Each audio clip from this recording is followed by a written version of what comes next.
við byggum í New York og allt í einu eigum við von á barni, það var ekkert planað en tímasetningin var eitthvað svo fullkomin, þetta var eitthvað eins svo frábært allt saman og það var búið að vera mikið að gera hjá okkur en allt í einu sáum við fram á það væri bara æðislegt að eignast barn á þessum tíma.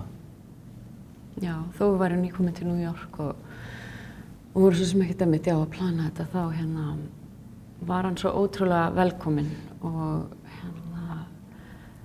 og eldri systkin hans 2 náttúrulega bara biðu spennt og svo ég komin 34 vikur á leið þegar bara ég ætti að finna spörk og það stórhríð í New York og allar samgöngur eru bara stopp og ég þarf að koma mér frá Brooklyn inn í Manhattan, Cassoliet og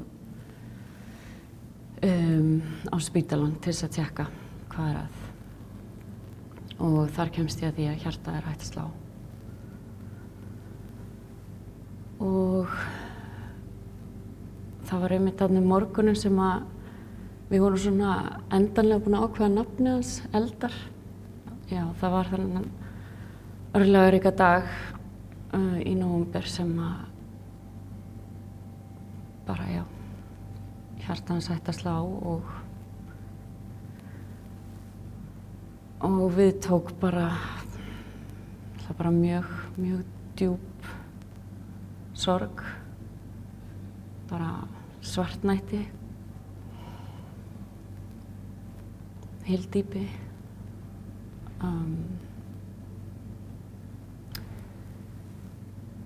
Að fara frá svona mikilli hamingju og eftirvæntingu og hugmyndum líf og nýjan einstakling og svo maður bara kýldur niður í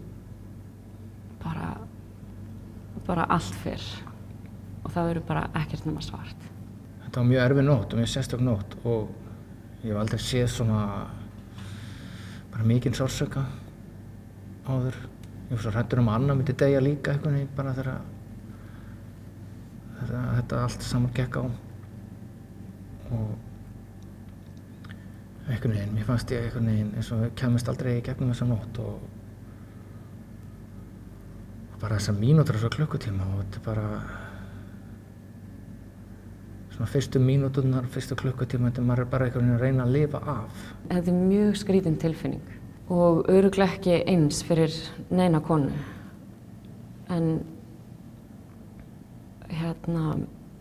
fyrir mig þá fór ég úr því að ég vil bara fæða hann strax. Það bara að taka hann strax yfir það bara, nei, ég vil bara halda honum að því að hjá mér það eina öruggi staðurinn hans.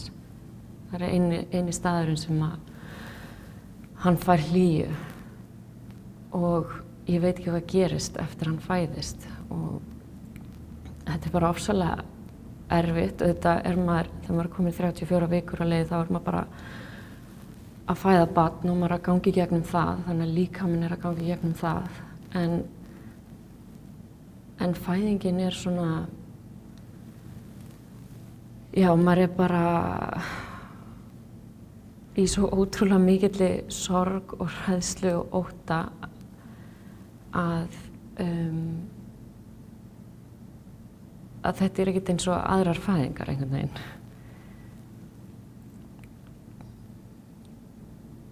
Og já, ég man eftir bara í fæðinguna þá ég að öskra út um mig lífið bara. Ég að fæða Eldar og ég bara á milli þegar ég get, þá ég bara öskrandi. Það svona kannski ekki skrítið að þú verður haldið að ég myndi bara deyja hreinlega líka, sko. Því að þetta var bara svo ótrúlegt og örugglega, já. Og bara erfiðasta sem maður hefur nokkuð tíma gert. Svo kom hann í heiminn og bara ofboðslega fallegur drengur og kom svona einhvern veginn hljóðlega inn í heiminn og bara mjög fallegur og bara reffilegur strákur og við fengum að vera með honum hérna. Þú veist, hann var bara alveg, þú veist, fullkominn fyrir okkur. Sofandi fallegt barn og 10 tær og 10 putta og þú veist, lítið hár og jafn mikil gleði og það er að fá nýfætt barn í fangið og allir sem það þekkja, þú veist, vita þá tilfinningu. Þú veist, bara snúum þeirri tilfinningu bara alveg hinga á skalan og bara þeim mun meiri sorg er það einhvern veginn að fá andvana fætt barn í fangið. En á sama skapi þá er þetta náttúrulega stund sem er rosalega erfitt að lýsa af því að þetta er falleg stund og mér finnst það í minningunni vera falleg stund þegar til dæmis systkinin sá hann.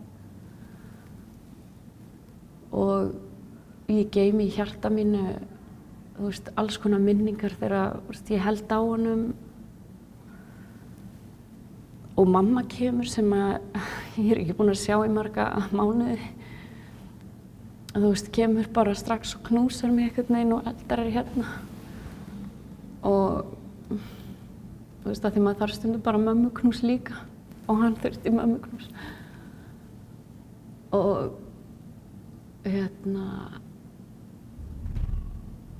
bara ólýsanleg sorg en einhvern veginn samt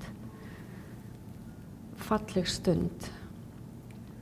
Ég hef alveg upplifað dauða og mist nákomna en þessi svona missir einhvern veginn, mér fannst það bara einhvern veginn á þessari nóttu bara breyta í mér erfðaefninu og alls konar tilfinningar bara fyrstu klukkustundirnar á dagana, bara ofboðsleg reiði, ofboðsleg sorg, depurð og þetta gís allt saman upp í manni og maður bara, veist, manni finnst þetta svo ósanngjarnt og maður er svo, veist, bara hvernig á ég að komast af? Mér langar bara að lifa góðu lífi, mér langar ekkert að lenda í þessu, veist, mér langar til að bara lifa í ást og hamingju og veist, þetta átti ekki að gerast og hvernig get ég einhvern veginn raða lífið manni upp á nýtt?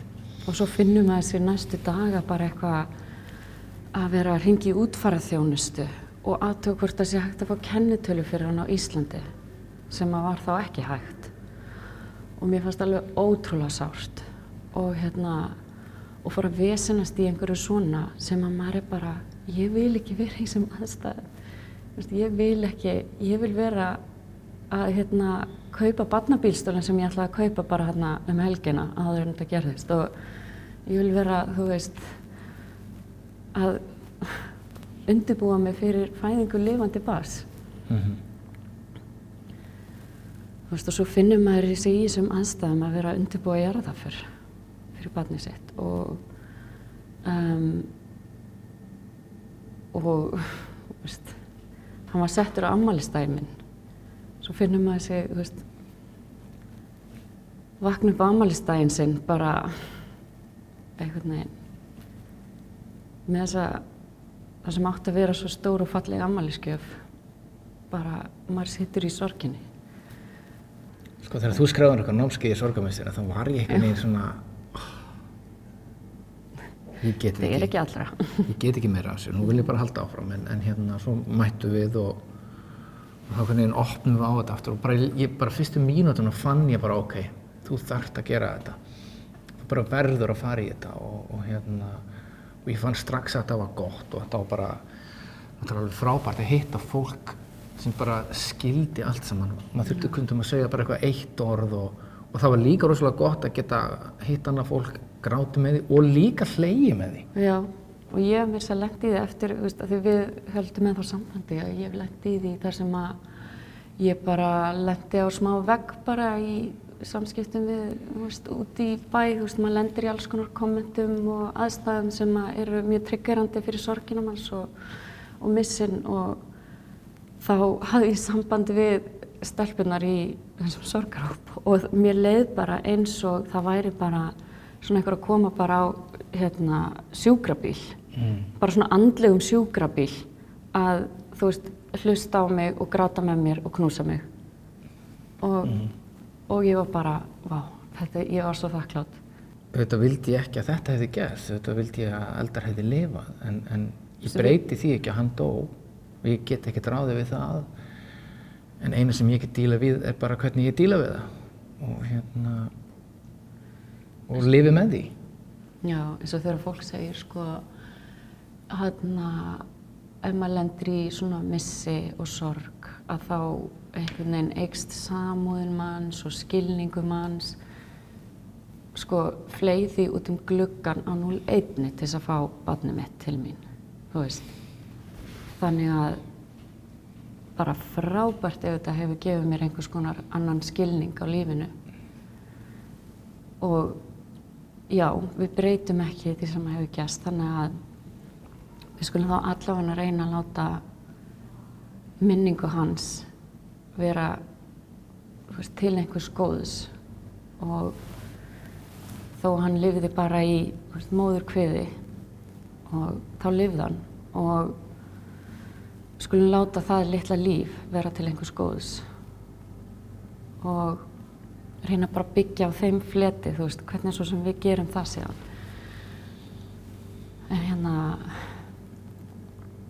En ég myndi fórna miklu til þess að fá hann aftur, sko.